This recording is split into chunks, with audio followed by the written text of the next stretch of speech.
¿Qué tal? Soy la periodista Rocío Galván y esto es Diálogos desde la Frontera, un programa que se edita y produce desde las instalaciones del Colegio de la Frontera Norte en la ciudad de Tijuana, Baja California.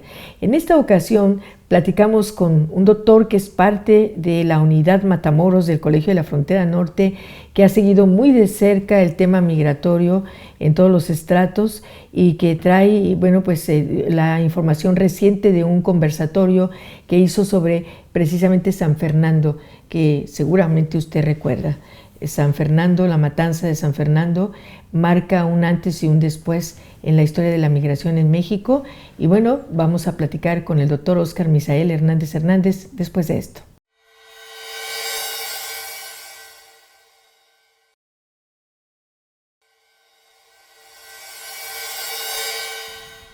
¿Qué tal? Bienvenidos a Diálogos desde la Frontera. Hoy con nosotros el doctor Óscar Misael Hernández Hernández. Le doy algunos datos de su historia, que es muy amplia, su biografía. Él es doctor en Antropología Social por el Colegio de Michoacán, es profesor investigador del Colegio de la Frontera Norte en la unidad Matamoros, y entre las principales distinciones tiene una mención honorífica a su tesis de doctorado en concurso de tesis de género por Sor Juana Inés de la Cruz, Instituto Nacional de las Mujeres en 2008, el ser evaluador de proyectos del Consejo Tamaulipeco de Ciencia y Tecnología en 2013 y también el ser profesor del Instituto Matías Romero en la Universidad de Texas en Austin. Él participa activamente en redes académicas como la red temática Políticas Públicas para la Prevención de Adicciones y la Seguridad Ciudadana y en la red iberoamericana de estudios sociohistóricos de las sexualidades. Doctor, gracias por estar aquí. Qué suerte que andas de visita por acá, por Tijuana, y podemos platicar contigo. En fecha reciente, tú, pues muy reciente, organizaste un conversatorio sobre este tema de San Fernando, más que la matanza, la retrospectiva y qué es en la actualidad, cómo está viviendo esta zona de la frontera donde tú radicas, pues la historia de la migración, qué tan peligroso, qué ha pasado después de esto. Claro, bueno, primero muchísimas gracias por invitarme, Rocío. Como siempre es un placer estar en Tijuana, en nuestra institución, y también un gusto participar en el programa de diálogos. Sí, en efecto, yo creo que lo que estamos haciendo desde diferentes trincheras como la académica, como la periodística, como la de organizaciones pro derechos humanos, es seguir poniendo el dedo en la llaga en temas tan sensibles como fue el de la masacre de 72 migrantes en San Fernando, Tamaulipas, en agosto de 2010. Entonces, precisamente como un acto de rememoración, otros colegas y un servidor nos propusimos hacer un par de conversatorios para, en primer lugar, hacer un balance de qué ha pasado a 15 años de acaecida aquella masacre, ¿sí?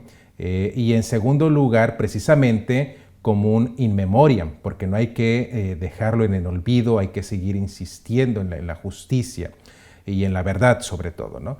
Creo que este conversatorio, más allá de la organización académica, fue muy importante porque precisamente participaron varios panelistas, hombres y mujeres con una larga trayectoria, interesados en este tipo de situaciones que vulneran a las personas migrantes, personas como nuestra querida amiga y colega Marcela Turati, el distinguido profesor Claudio Lobnitz de la Universidad de Columbia, el amigo y abogado Camilo Pérez Bustillo, entre otras personas, muchísimas más que participaron en ambos conversatorios.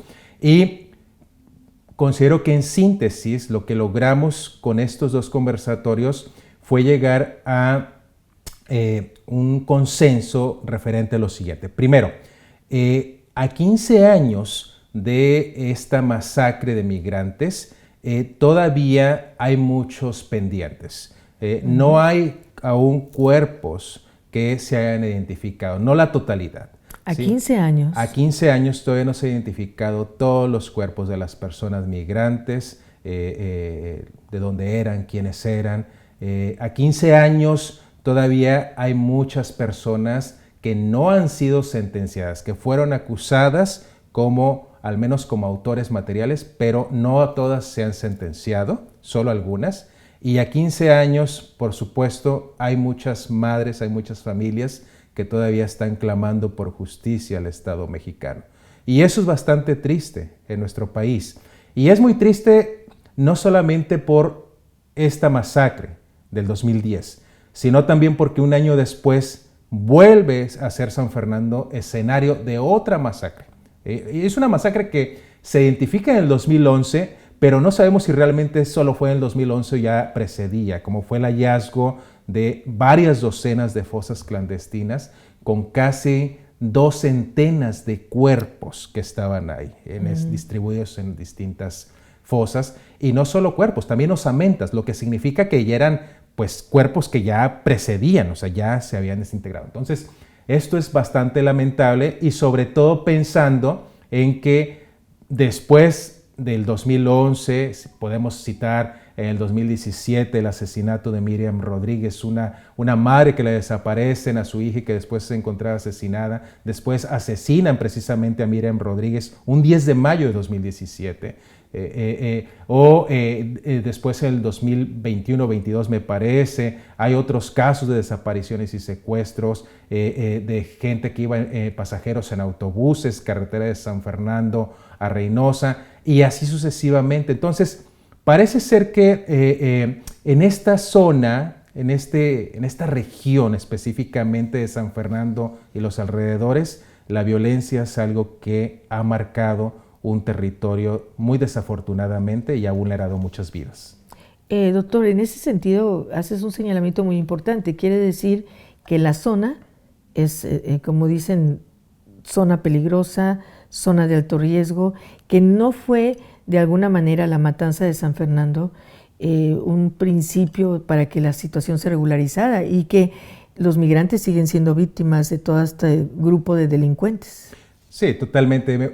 Hace poco tiempo el profesor Claudio Lomnis, en una serie de conferencias en el Colegio Nacional, disertó sobre varios temas y entre ellos algunos que tocan pues algunos municipios, ciudades de México que han sido pues catalogados como territorios de violencia, casos como el de San Fernando. Y él hablaba, por ejemplo, de zonas de silencio, que en realidad es un concepto más añejo que surge a partir de los territorios donde nuestras amigas y amigos periodistas y comunicadores pues están censurados por diferentes grupos delictivos de transmitir las noticias, lo que sucede, ¿sí? Y no solo eso, también se trata de territorios donde muchos y muchos de ellos han perdido la vida. Entonces se habla de zonas de silencio. Yo posteriormente hice una reflexión al respecto y lo que yo argumento es que no son solamente zonas de silencio, podemos hablar incluso de regiones de silencio y San Fernando encarna una región de silencio. No es solo la cabecera municipal, no es solo el municipio, es una región mucho más amplia dentro del estado de Tamaulipas, incluso me atrevería a decir que dentro de lo que conocemos como la región fronteriza de Tamaulipas, que colinda con el Valle de Texas y un poco más allá abarca hasta estados como Nuevo León y Coahuila, y ahorita voy a mencionar por qué. Pues sí, porque nos tenemos que ir a pausa. Vamos a hacer una pequeña pausa y regresamos con el doctor Óscar Misael Hernández Hernández, hoy aquí en Diálogos desde la Frontera.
Bueno, continuamos en esta conversación con el doctor Óscar Misael Hernández Hernández.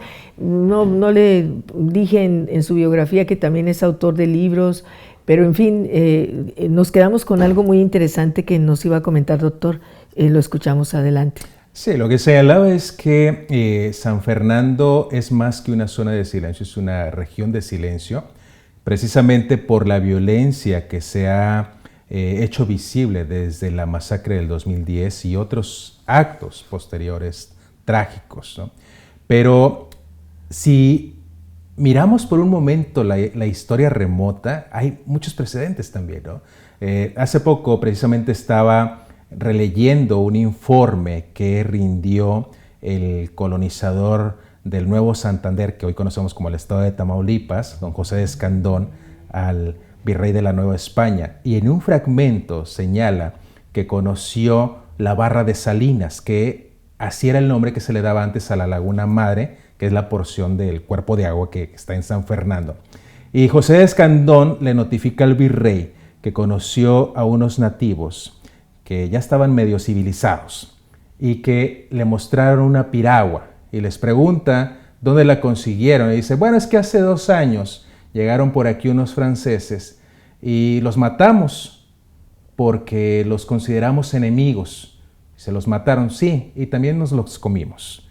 Entonces, son actos de desaparición en una historia muy remota, de asesinato, de canibalismo, que ya nos hacen mucho, nos ponen a pensar, ¿no? No quiero decir que hay todo un pasado que marcó el futuro de violencia en la región, pero parece ser que en San Fernando, como en otras ciudades, se han caracterizado precisamente por la violencia.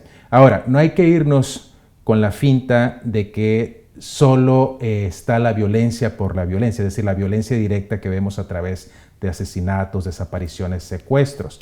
Esta violencia se enmarca en algo mucho más complejo, en algo mucho más amplio. Lo que decía hace un momento es que hay otro tipo de intereses. Por ejemplo, a propósito de la Laguna Madre, hace algunos años hubo un proyecto de hacer concesiones a empresas extranjeras para la construcción de gasoductos, ¿sí? Hacer fracking y construir precisamente un gasoducto de 800 kilómetros, ¿sí?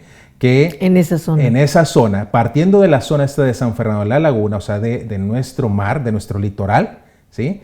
Para llevarla hacia la frontera norte, que es lo que hoy en día conocemos como una zona de la cuenca de Burgos, que es una zona de un gasoducto gigante por donde pasa pues todo este material, ¿sí? Entonces es una región muy importante en términos económicos que ha estado sujeta a el debate entre diferentes grupos. Y no me refiero solo a grupos criminales, también me refiero a grupos políticos. Ajá, hay muchos intereses de fondo. El otro punto es que San Fernando, déjame decirte, porque hablamos mucho de San Fernando como una zona de violencia, pero no sabemos qué es San Fernando.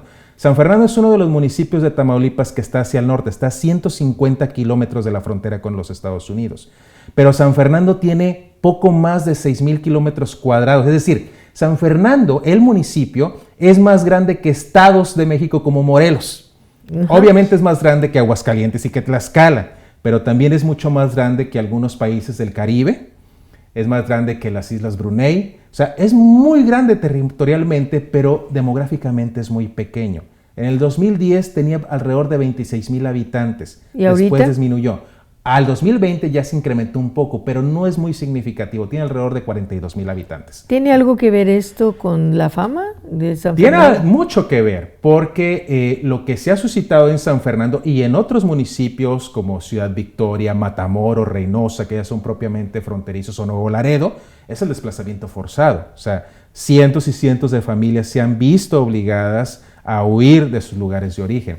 Y San Fernando también es muy importante desde hace muchos años porque es de las principales zonas sorgueras de nuestro país. De hecho, se consideraba que era la principal bodega del país. O sea, la exportación del sorgo es tremenda y los intereses económicos ahí también lo son, por supuesto. ¿Cómo siendo toda esta configuración? Qué interesante lo que nos cuenta, doctor.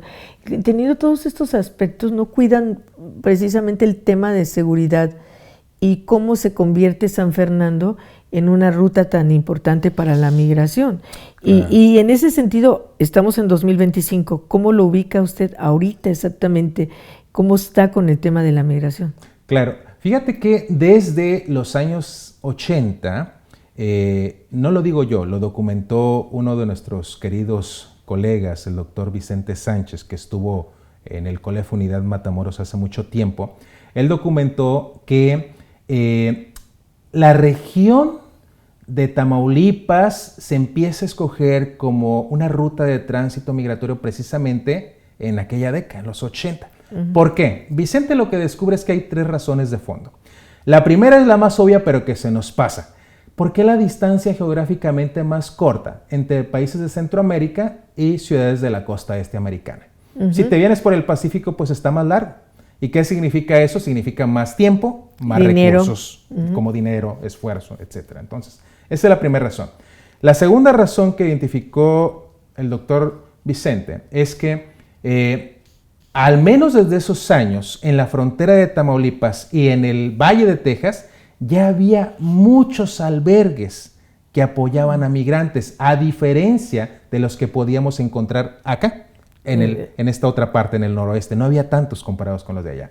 Y la tercera razón, dice Vicente, es que también había muchos polleros de aquel lado que ya, a cambio de algún pago, pues pasaban a los migrantes. Entonces, estamos hablando de hace muchos años, por supuesto. El flujo migratorio se ha transformado radicalmente. San Fernando precisamente marca un antes y un después, ¿sí? Aunque, como señalaba nuestra amiga Marcela Turati, San Fernando también es un caso que se pudo prevenir, porque ya desde el año 2009 la Comisión Nacional de Derechos Humanos había emitido un informe donde registraba y denunciaba que había muchos secuestros de migrantes por esta zona, no solo en San Fernando, por toda la ruta de Tamaulipas. Claro, y todo este tipo de extorsiones y chantajes a las que someten a los migrantes. Doctor, como no quiero dividir las ideas, vamos a hacer pausa y vamos a regresar con el último segmento de hoy en Diálogos desde la Frontera, después de esto.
Pues seguimos con esta conversación con el doctor Óscar Misael Hernández Hernández.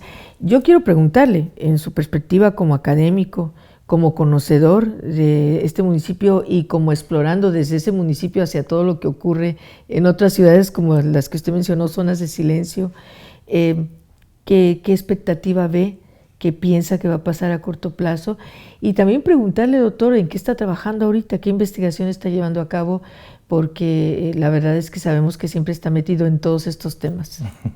Sí, bueno, yo creo que en primer lugar hay que aclarar que sí, ciudades, municipios, regiones como San Fernando se han caracterizado precisamente por ser regiones de silencio, en ese sentido de censura, de extrema violencia, de peligro para muchas personas, comunicadores, académicos, residentes, transeúntes.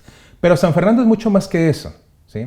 Al menos en mi propia experiencia personal y académica en San Fernando, la gente en términos colectivos lleva a cabo procesos de resiliencia, actividades culturales, actividades familiares. Es decir, a final de cuentas viven ahí y hay que hacer la vida, ¿sí? Y hay iniciativas locales importantes en términos de hacer algo más, de acabar con esa imagen, esa letra escarlata como territorio de violencia. No significa que se niegue que pasan sucesos de violencia, ¿no? Pero San Fernando es mucho más que eso, ¿no?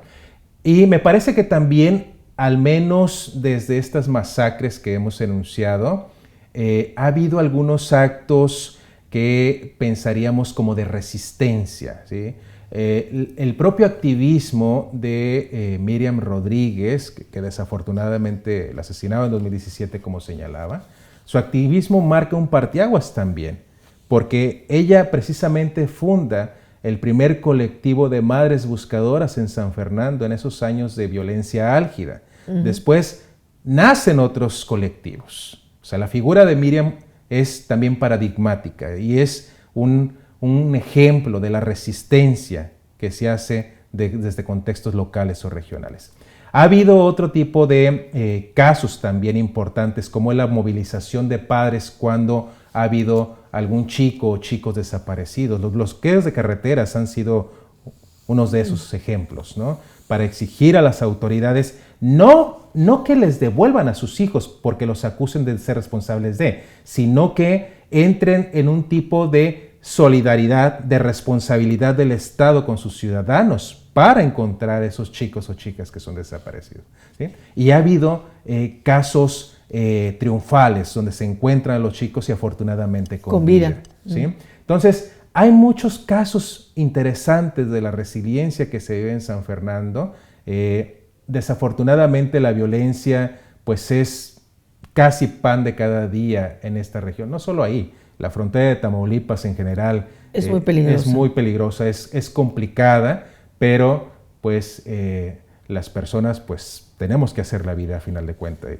¿Sobrevivirá Tamaulipas a todas estas situaciones tan concretas, tan específicas, y este marcaje que lo hace, siempre sale como primer lugar o como en la lista de los estados más peligrosos de México? Yo pienso que sí, al menos tenemos ya muchas décadas de tener antecedentes de una violencia atroz que impacta a muchas comunidades y familias de Tamaulipas y se sigue sobreviviendo. Por supuesto, esto no significa negar que hay desgracias en algunas familias, secuestros, asesinatos, ¿no? Pero se sigue yo le apuesto a que en algún momento la población demande realmente gobernantes que cumplan con ese contrato social que hay entre ciudadanos y gobierno en términos de la elección, y para eso se debe cumplir con la seguridad, con la protección ciudadana. Yo le apuesto que en algún momento también las personas adoptemos otro tipo de ética y de moral, porque eso es básico para tener una sana convivencia, una sociedad más segura. Una relación de paz. Porque me quedé pensando, no es fortuito, no es casualidad la clase de gobernantes que ha tenido Tamaulipas, los que han estado incluso detenidos, involucrados, o sea, es como lo que usted dice que le apuesta a todo esto, pues llama la atención desde el punto de vista de un académico que analiza todos los ángulos. Bueno, al final de cuentas todos tenemos esperanzas, ¿no? Y yo espero que sí, algún día todo esto cambie. Y sí, en efecto, Tamaulipas es de los estados que más casos de exgobernadores ha habido señalados por algún ilícito, ¿no? No sé si eso sea muy mal indicio en términos nacionales, porque también ha habido otros casos en distintos estados, ¿no? O no sé si se hayan sido demasiado torpes porque los descubrieron a final de cuentas, ¿no? Pues sí, uno se pone a preguntar eso. Tenemos varias aristas en este sentido, ¿no? Creo que desde la academia, precisamente ese es nuestro trabajo, empezar a analizar este tipo de problemáticas sociales para comprenderlas, por un lado, para seguir haciendo memoria, no olvidarlas, y sobre todo para que nuestro trabajo tenga alguna utilidad en materia de políticas públicas. Eso es lo que hacemos. Y a propósito de la segunda pregunta que me hacías, ¿no? Pues he venido trabajando ahora en un proyecto ya más comprometido. Tenemos una colaboración con el portal A Dónde Van los Desaparecidos, precisamente fundado por nuestra amiga Marcela Turati y otras compañeras y compañeros periodistas, que es un portal precisamente que se enfoca en el tema de desaparecidos. Mi última colaboración es abonar a este tema y al de la violencia en la zona de la Laguna Madre. También he seguido explorando el asunto de las personas migrantes, que ha disminuido el flujo últimamente, sí, de ser Matamoros y Reynosa, ciudades que estaban en un boom hasta hace poco, con flujos de centroamericanos, de personas que venían de Sudamérica incluso, del Caribe. Ya bajó la población, ahora tenemos el asunto de las personas deportadas, que no son tantas en comparación con otras regiones, pero sí hay varios casos de personas que han sido deportadas producto de las redadas de ICE en los Estados Unidos y que están siendo regresadas a México por Tamaulipas. Pues esta situación parece que es general en toda la frontera, también eso nos han reportado los albergues aquí en Tijuana, doctor. Doctor, pues la verdad es que a manera de conclusión, ¿qué nos puede dejar el día de hoy aquí en Diálogos? Por un lado, pienso que, como señalaba, es importante seguir poniendo el dedo en la llaga en estos temas que son sensibles, pero que es importante seguir explorándolos, analizar los flujos migratorios, cuál es la conexión que puede o no tener con expresiones de algunos tipos de violencia, cómo hay intereses políticos y económicos más amplios. Ese es nuestro trabajo y eso es lo que debemos hacer en pro de una academia más humanista, una academia que sea útil precisamente para las políticas públicas que tenga incidencia en la sociedad. Pues muchas gracias, doctor. La verdad, nos quedamos con ganas de preguntarle muchas cosas, pero el tiempo siempre nos marca y le agradezco mucho su presencia aquí en el programa y le agradezco como siempre a todo el equipo que hace posible Diálogos, pues su ayuda, su apoyo, Óscar Ochoa, quien coordina nuestro estudio de televisión, a Iván Morales, que es nuestro becario, y por supuesto a Alfonso Carabeo, que también anda por aquí. Gracias a todos los que colaboran y lo esperamos en el próximo Diálogos desde la Frontera.